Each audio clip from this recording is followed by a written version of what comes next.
Good afternoon. I'd like to quickly show you how to add a new email to go out to our entire community. The first thing that you'll need to do is to log into Mailchimp.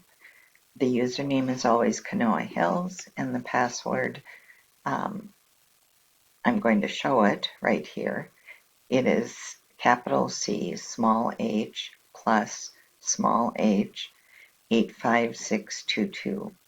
So that is the password to get into the username and password that all of us use to get in. So I click on Login, and it brings me to the main menu, and I'd like to go right here to Campaigns, or I could simply go to Create Email. That's the fastest way.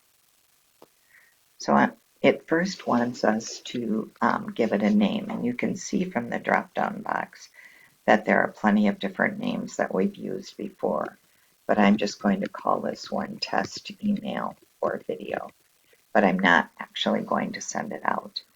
And then click on Begin. Once I click on Begin, the first thing is to add recipients. We have one audience. Really, it's that is in use right now. It's CHTH homeowners. And we have the option, when we choose that, of taking only the people who are part of Ladies Lunch by limiting it to the tag LL, or we could just say all subscribers in audience, and that's mostly what we would do. So we don't personalize the field. That would actually put the names of the individuals who are getting the email into there, and we haven't done that. So I'm going to click Save. And so it says this email will go to all subscribed contacts in the audience CHTH homeowners, and tells us how many recipients.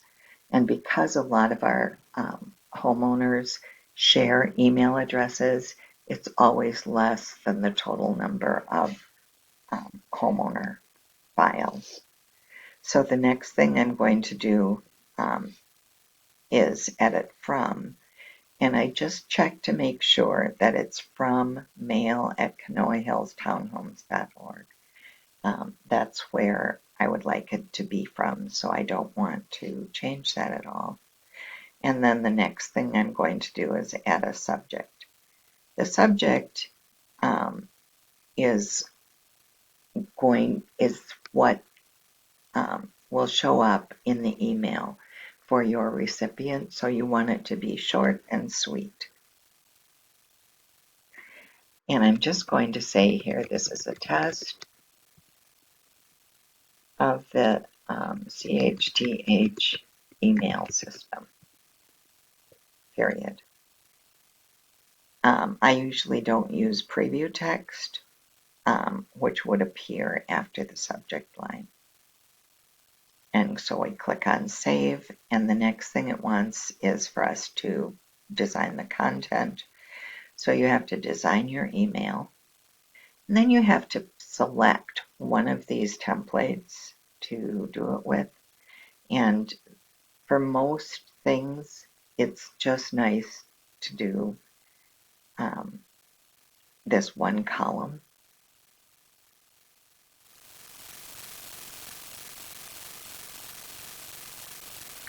And you'll see when one column comes up that the nice part about it is that it's already put the icon here. And we could edit that icon, and we're not going to. We're going to go down and edit the next thing, and we click on the little pencil symbol, and then we go over here, and this is where we actually do the editing. And there are two parts to edit. The first part is the subject line that appears at the top. And so this one might be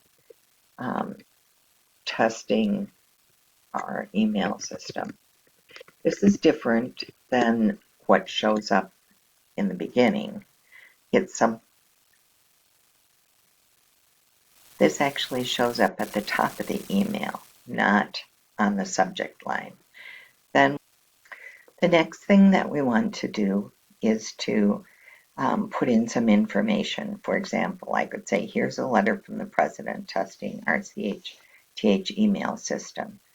And if I wanted to put in a URL for a particular post from the CHTH website, I would go ahead and paste that, that permalink from the website over here.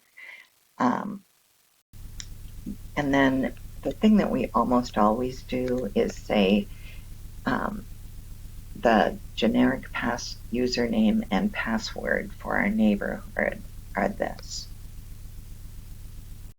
And we put that in here for two reasons. One is because it helps people who want to go see that to see it. And the second thing is it's always good to have a reminder out there for all of our people that the generic user ID and password to our website, the user ID is resident and the password is Kanoa Hills, and that's actually all one word, all lowercase.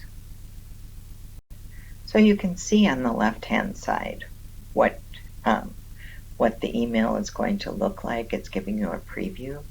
And we see over here that it's going to give us the icon, the heading, the information that we put into the text, and information about our mailing address, etc., which is required by law.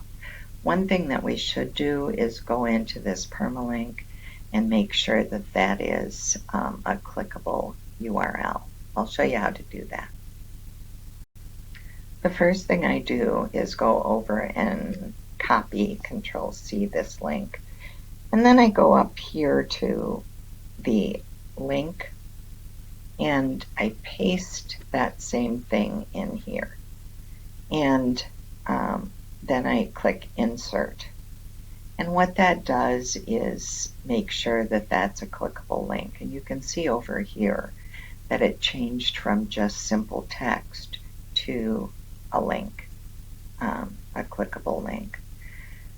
So that should be it. At this point, we can save and close because we've done everything we wanted to do to that. It looks good. So I'm going to go ahead and click Continue up on the right-hand side. And it brings us back to our email campaign and says your email campaign is ready to send. There's a couple reasons why it might not say that. For example, if you forgot to put anything into the body of the email, or if you forgot to change the title of that email, it wouldn't let you do it. But now it is here, right here, ready to send. So when you click on send, it will go out. It will go out to everybody, all the CHTH homeowners, and it will look just like this. So obviously I'm not going to do that. I'm going to just click Finish Later. And you can see that it went to the top of my campaigns. Emails that have been sent out are called campaigns. So that's it. That's all I would have to do to send out an email to all of our homeowners. I hope this has been useful. You can contact Karen Rainford at 651-454-5487 if you have further questions. Thanks.